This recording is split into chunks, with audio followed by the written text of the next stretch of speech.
So I want to talk about footballers and how brilliant they are and how much footballers and football can still make you feel like a kid. And it's on the back of a couple of things. Obviously it's Sunday 7-0, and how brilliant that was and how joyous that was, and how fundamentally in a game that doesn't matter that much for Liverpool, it can still sort of make you feel like that.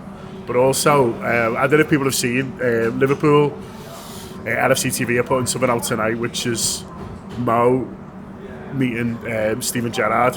I think it's called when Stevie met Mo or something, and they're together watching their best goals.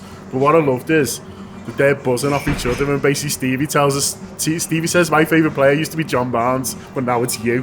Which is brilliant that he had a favourite player when he was a kid, and again now, and it's because basically his son loves Mo Salah, his son lad Leo, and he's basically, but he was talking about, going to the Champions League final as a fan and just being like, he's seen like the worst and best of footy, but now he's been able to go back to a fan. And I thought, if even Steven Gerrard is getting all giddy because he's with Mo Salah and goals, like, I mean, what hope is there for the rest of us in a good way? Yeah, 100%. Well, it was funny because even watching Jamie Carragher, the footage Sky put out after the game, I love the way the Sky are clever enough to realise everyone would love seeing that. Yeah. Like while he's sitting next, he's actually working. He's being paid to be neutral, and he's there going off his head at every goal. And you can see him, he's getting more and more giddy with every goal that we score, isn't he?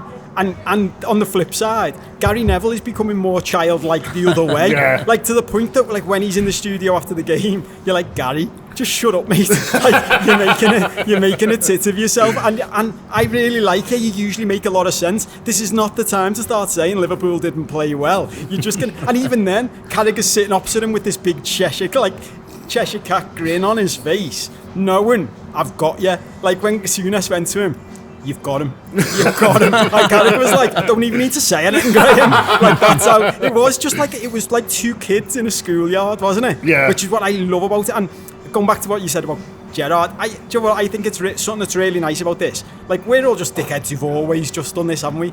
It must be lovely, and it is lovely watching them, that they get to go from being the lads under loads of pressure that you think you want to be. But I always remember I don't say this too often to him, but the greatest question I've ever heard anyone ask a sports star is when Neil Atkinson asked Jamie Carragher, did you enjoy it though?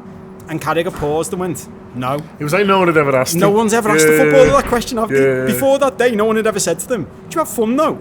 And basically, I think up until this era, when you've had managers like Klopp and I think Arteta now and people like that, trying to make the footballers have fun, it actually isn't that much fun to be a footballer. We just think it is. Yeah. So now you get the likes of Gerrard and Carragher getting to experience it just being fun, and Mo Salah being their favourite player. And that's boss. It is boss, isn't it, Mike? And, Gerrard is, he's so many of our heroes, but now he's just enjoying football as a supporter. And I love Paul's point about, liking it like a kid, and that can be like, good and bad, because I'm talking about I felt like a kid on Sunday. I was running around just dead excited, like I was on E-numbers, but there was the sort of the petulant side as well. But we'll focus on the positives, because that's what Sunday did, and that's what players like Mo do. I can't get my head around how everyone knew we've got to win this game, it's important, and then once it gets to 4-0 you're like, this is fucking ridiculous. Like all the 3 points go out the window. It's like, I want 5, I want 6, I want 7. At 7 I want 8 and nearly getting 8. You're like, what? And then we'll go back, in a couple of months time we'll be beating someone 1-0 and you'll think, fucking remember when we beat Man United 7-0? And it's like this joy that Paul was mentioning that is more noticeable in football now, maybe, or maybe it's because we're older and I don't know, we see things a bit differently to when we're younger and we don't really think about it. But I don't reckon there's one player that was panicking on Sunday when they were 2-0 up. They were just enjoying playing well and having the dominance in the game, and the fact that it went 3-4 and beyond. It can be I assume an absolute nightmare when we've gone through a run we have, the Wolves and the Brighton endlessness in January, where it was like them again, 3-0 again, Jesus, this is crap. But to be able to right the ship from that and do well and bring joy back into their game and ours as well in the stands and all around the world watching it, it's this thing that should everyone said it, and it's not new. It shouldn't have this much impact on your life, should it? But it does. And when it does, it's like, oh my God, there's nothing better than this. and it's all a part of it. Like we've got to say players like Salah and watching Gerrard buzz off him because his kid. I imagine being good enough to be able to go, I used to have a favourite player, then I was my favourite player. and now you're my favourite player because you're my son's favourite player. That must be boss, and it's good to see that they get the enjoyment back. Yeah.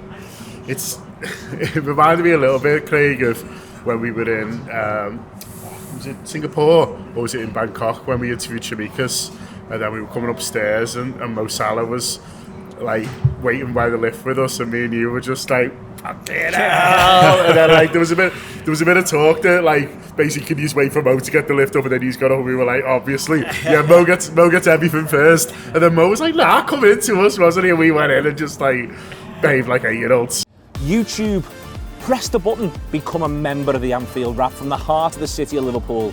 The best way to enjoy all your Liverpool-based videos, everything you need, every single day. It is the Anfield Wrap.